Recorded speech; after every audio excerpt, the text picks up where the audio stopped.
There's this idea that there's a moment when power looks really strong on the surface, but underneath, something deeper is actually starting to crack. And that powerful idea, it's really at the heart of what we're talking about today. Today, we're going to unpack something called the Hormuz paradox. And trust me, it's this fascinating geopolitical puzzle that makes you rethink what power is all about. Military might versus economic reality, and where the real limits of control actually lie. All right, so let's get right into it. To really get a handle on this whole paradox, you first have to understand the playing field. We're talking about a seriously high stakes game here. And believe it or not, it all comes down to one single, incredibly narrow strip of water. And here it is, the Strait of Hormuz. Now, at first glance, it just looks like a pretty small passage, right? It connects the Persian Gulf to the open ocean. But don't let its size fool you. This little waterway is one of the most critical, most strategic choke points on the entire planet. And there's one massive reason why. And this really puts it into perspective. We're talking about roughly a third of all the world's seaborne oil. Think about that. The energy that powers our cars, heats our homes, fuels our entire economies, a huge chunk of it has to squeeze through this one tiny passage every single day. So yeah, it's not just some shipping lane, it is quite literally the world's oil lifeline. Okay, so this sets up the big question, doesn't it?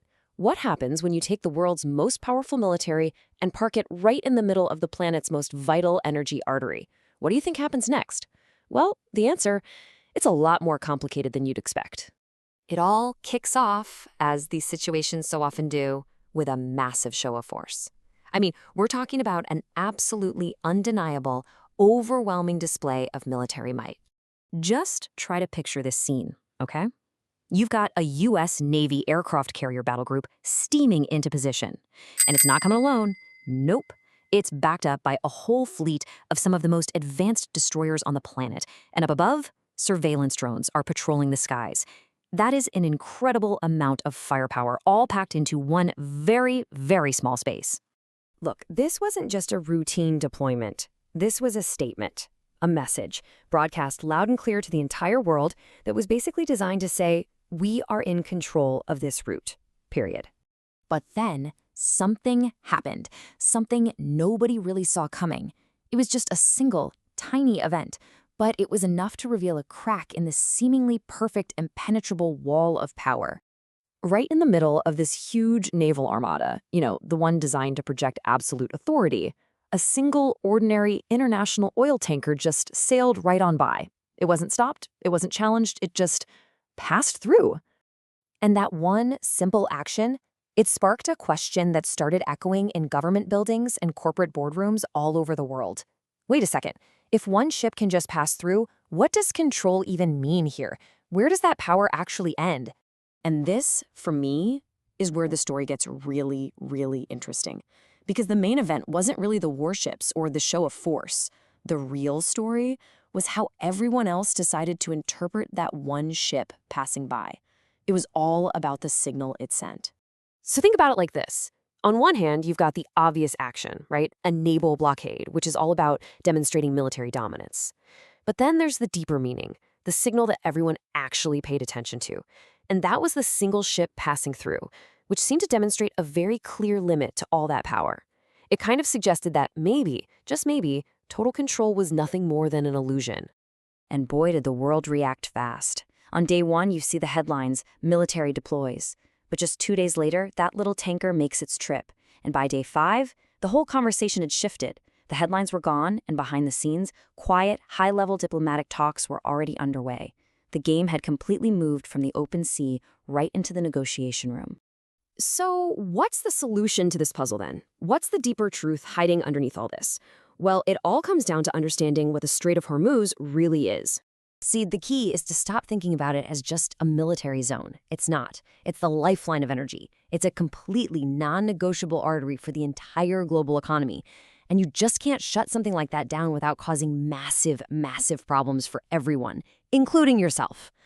Because the chain reaction is so direct, and it happens almost instantly.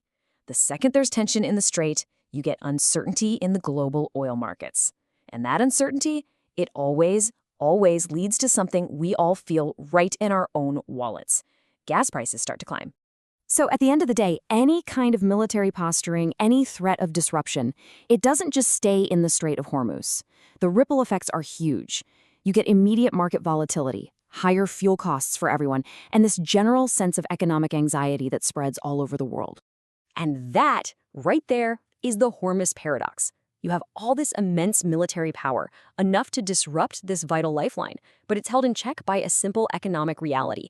If you do that, you're going to harm yourself just as much as you harm your adversary. Real control? It's an illusion, because absolutely everyone, no matter what side they're on, depends on that oil continuing to flow. Which leaves us with one last really fascinating question to chew on. In a world that's so deeply interconnected, where one small action in one narrow strait can send shockwaves through the entire global economy, what is true power?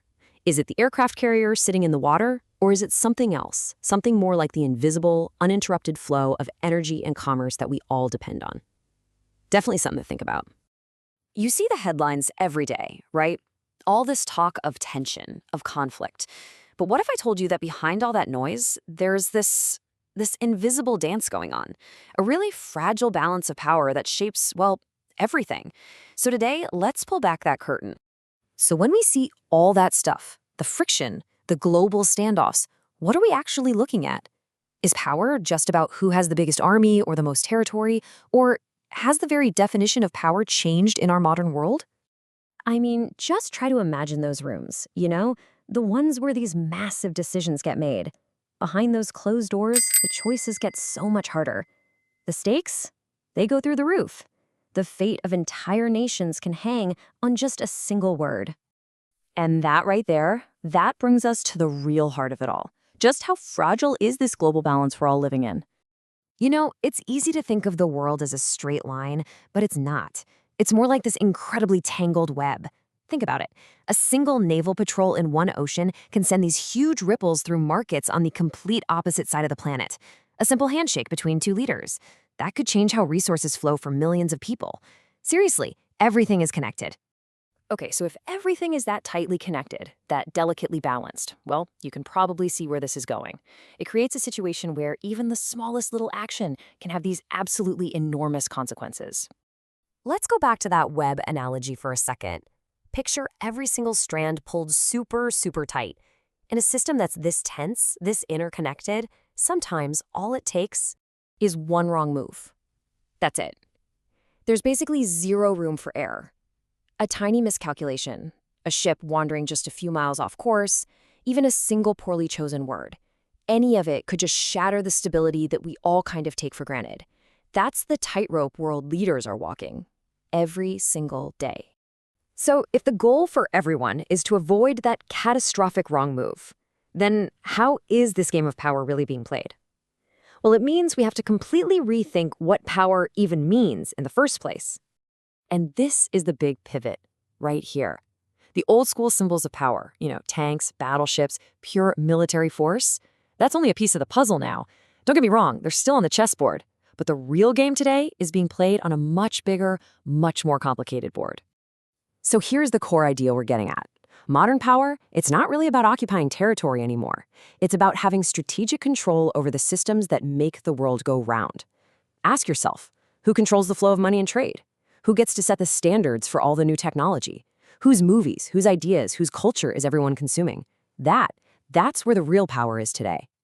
So how does this whole control without firing a shot thing actually work in practice? Okay, let's break it down into its key pillars. All right, so this new kind of power really stands on three main pillars. First up is influence. This is all about cultural and diplomatic weight. Think Hollywood, right? Or a country's reputation for being super innovative. That's influence. Number two is balance. This is pure economic leverage. If the entire world needs the microchips that your country makes, guess what? You've got incredible power, and you didn't have to fire a single bullet. And finally, number three, control. This is the digital world, dominating the information networks, the data, the platforms that our entire lives run on. Well, that's pretty much the ultimate form of control today. And listen, this isn't just some academic theory. You have to understand these pillars, because the entire global structure, it's shifting as we speak, right now. Yeah, we're not talking about some far-off future here. This whole redefinition of power is happening in real time. It's like the tectonic plates of global influence are literally moving under our feet. You've got new players on the world stage who are mastering these new rules. And the old way of doing things, it's being challenged, big time. And all of this leaves us with one last, really crucial question. If the old rules of power just don't cut it anymore, and the whole global chessboard is basically being reset, what are the new rules of the game going to be? And maybe even more important, who is going to get to write them?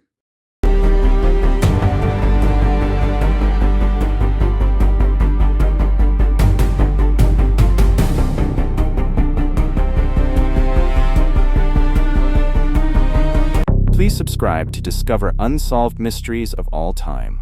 Include a mix of ancient mysteries, famous disappearances, unexplained phenomena, and historical enigmas from around the world. Thanks.